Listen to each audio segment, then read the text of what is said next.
Will Doge cause higher inflation? Oh, it's a great article. Very good one. Many of you guys aren't all that interested in economics. Many of you are, but for those who aren't, I'd invite you to stay here and watch, or at least hear me out, because this is a very interesting and well thought out article. And I think you'll learn a lot. And it'll give you some ammunition to fight against the fools on the left who say, oh, Trump's causing higher inflation because of this, that, and the other. You'll get a lot out of this. I'm going to take some issue with my boys here. We got Brian Westbury and Robert Stein over at First Trust Advisors, First Trust Portfolios. But inflation and Doge. We've called inflation political kryptonite because it's so damaging to politicians. Clearly, inflation played a role in Heels Up Harris's loss in 2024. So now that President Trump is in the Oval Office, his opponents have been trying hard to link anything and everything to inflation. The first two theories involve higher tariffs and deportations of illegal immigrants. As we said before, there's plenty of room to debate the merit on those policies and other grounds, but general price inflation is not one of them. I'm actually stunned by this, by Brian Westbury, a very typical monetarist economist, I should say. And I'm stunned that he said that, because we've been told from economics day 1, point 1, point 2, point 25 that higher tariffs leads to higher inflation. But he says general price inflation is not one of the things when it comes to higher tariffs.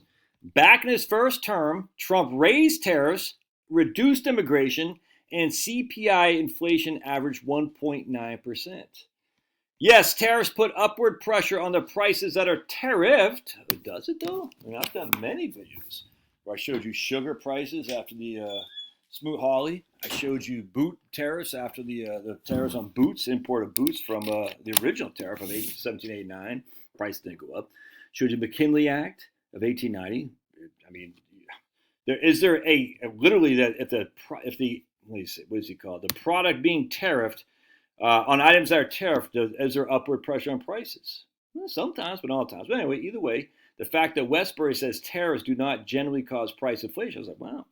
But unless the Federal Reserve starts increasing the money supply faster, that'll mean countervailing downward pressure on prices for other goods and services, as what remains true in 2018 remains true in 2025. We don't know that. But just because Trump raised tariffs and reduced immigration, inflation is only 1.9%, doesn't mean it will remain true in 2025. Just want to be very clear there. So what about low or even negative immigration? Advocates for higher immigration always argue that newcomers, they don't take our jobs. They don't take jobs from natives or reduce their wages, because while immigrants may increase the supply of labor, they also increase the demand of goods and services. With both supply and demand rising, the impact of immigration is neutral on inflation. Well, okay, that's just silly, but we'll go with it. So if that's true, deportations would reverse that, reducing both supply and labor, supply and demand, 100%. So if immigrants are reducing cost, or not adding to the higher cost because they're not taking our jobs, because they're also increasing our demand, then guess that zeroes it out. There's more immigrants, more demand, thus more jobs to service those immigrants. They supposedly cancel each other out. Well, that's the same case. And reducing the amount of immigrants would also reduce the demand, which would lower prices as well. I mean, that's just inherently is obvious to me. But anyway, so let's see. With both supply and demand rising, the impact of immigration is neutral. That's right. But if that's true, the deportations reverse that. We're reducing both supply and demand. Immigration surged under Sniffy Joe, and yet inflation averaged almost 5% a year. So to say that high immigration reduces cost, well, it didn't happen under Sniffy Joe. If we can have high immigration, high inflation, we think the Fed can get to low inflation with low immigration as well. I cannot believe this is a monetarist economist saying this. This is fantastic. So now with President Trump floating the idea, I just want to revisit this. We had high immigration under Sniffy Joe, and we had high inflation. Does one thing lead to another? No. But don't sit there and tell me that immigration is inherently a good thing for prices of things when we saw for our own very eyes the last 4 years with Sniffy Joe. It did not reduce the price, it increased the price significantly. I don't think immigration had anything to do with it, but don't tell me immigration will certainly keep the prices in check, because they're increasing the demand and the supply as well of labor and the demand of goods. Anyway, let's see. So now President Trump is floating the idea that a portion of any savings created by Doge could be used to pay a dividend to taxpayers.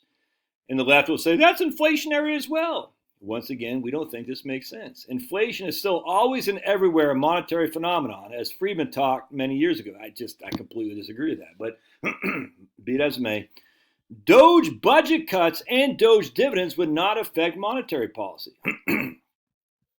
But even if we force ourselves to think within the walls of Keynesian theory, it still doesn't make sense. If Doge reduces government spending by $1 and policymakers then send out checks to the American public worth 20 cents, 20% of the amount savings from Doge, the deficit would still fall by 80 cents. Exactly.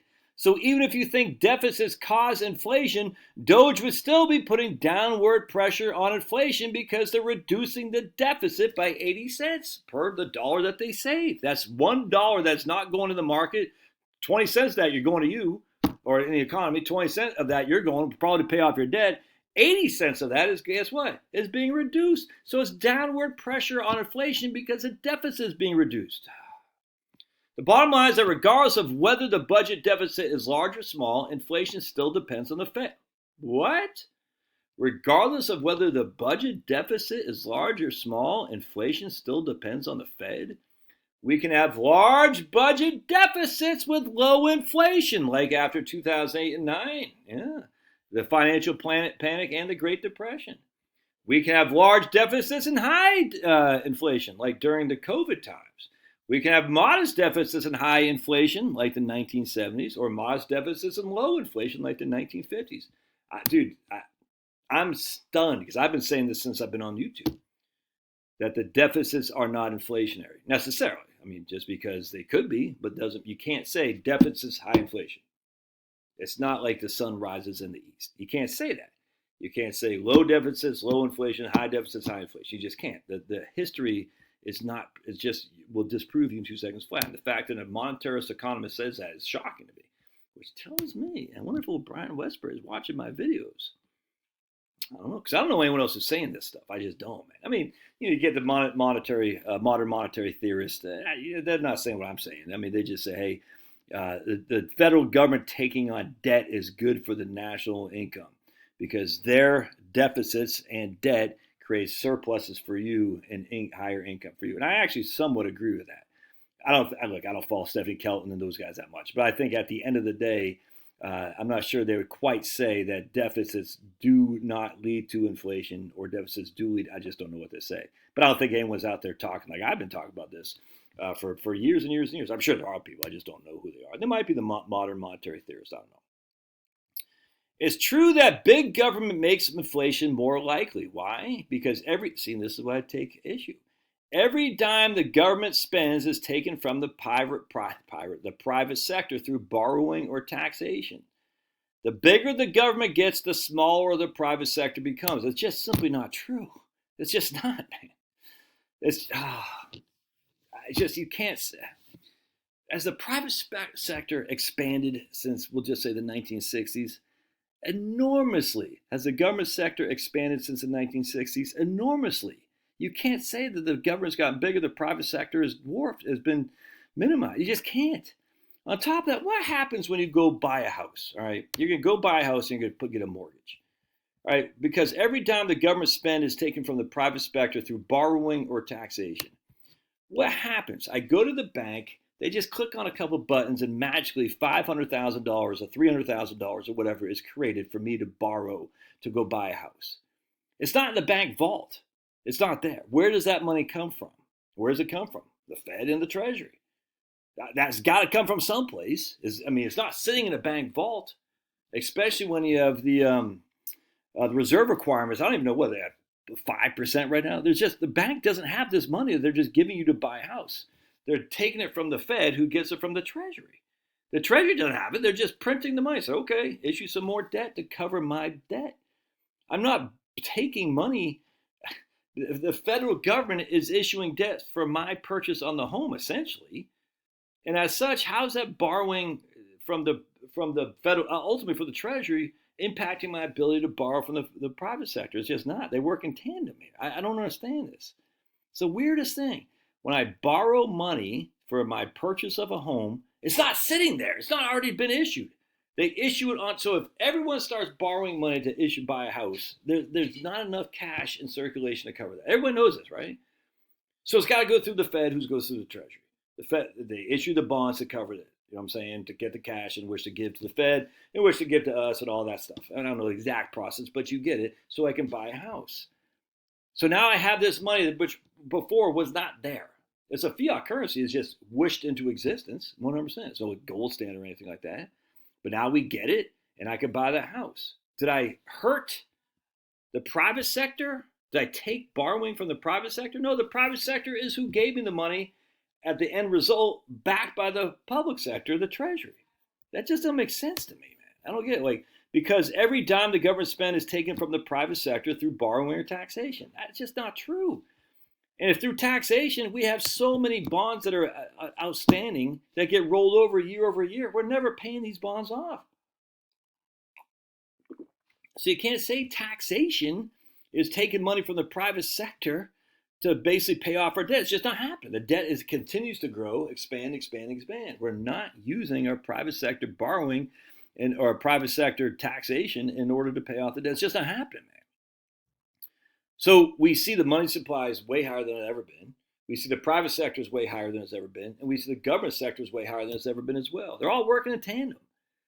I mean, it's absolutely not efficient. There's absolutely massive amounts of freaking corruption going on. Absolutely, all that stuff should be reneged. I'd want less government spending for sure, but you just can't say this. I don't understand. This is what bothers me. The bigger government. The bigger the government gets, the smaller the private sector becomes. It's just not true. This reduces potential economic growth. If the Fed reacts by printing more money to counteract the slower growth, or if the Fed prints money to buy government debt and finance government spending, then inflation will rise. But that's just not, you just said that's not true, man.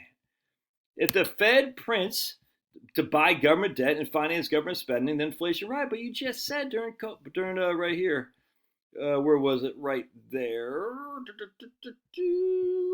We have it right there. Oh, 1 second. We can have a large budget deficit with low inflation. That's... What do you think that government was doing the money, man? If the Fed prints to buy government debt and finance government spending, what do you think they were doing back then? It's the weirdest thing. Then inflation will rise. I don't. It's like he can't quite break free from his monetarist theories. He's getting it, but he's not quite getting it.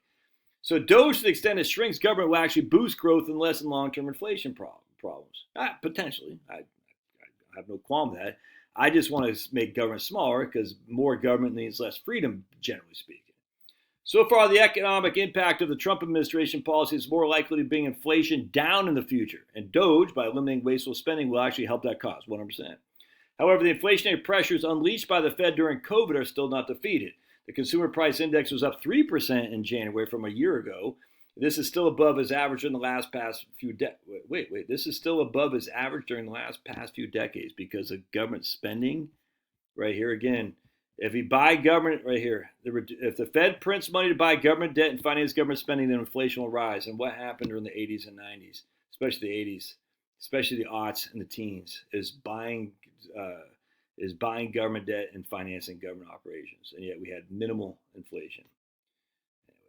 That's a great article. That last two paragraphs, I'm like, oh, because I think this guy's getting it, dude. I'm not being all that. Oh, he's watching you. You think you're so cool, Josh? Man, I got 85,000 subscribers. You never know. I'm connected to this guy on freaking, what's it, LinkedIn? No, X. I doubt he is. But still, at the end of the day, common sense is slowly starting to wean its way through. And it's good because that's what you want to use against the naysayers. So it's going to cause inflation. Good, right here. Higher tariffs and deportations of illegal immigrants will be inflationary. And we know for a fact that's just not necessarily true. It's just not, man. Back in his first term, Trump raised tariffs and reduced immigration, and inflation was less than 2%. The target by the Fed is 2%, by the way. Anyway, love your thoughts. I thought it was very interesting, a good economic piece, but don't despair, dude. Well, not the right word, but if you just understand basics, not even just the economic theory, but the actual history of the economics, you'll say, it didn't quite ring true like what we thought. Love your thoughts. God bless. Smash that like button.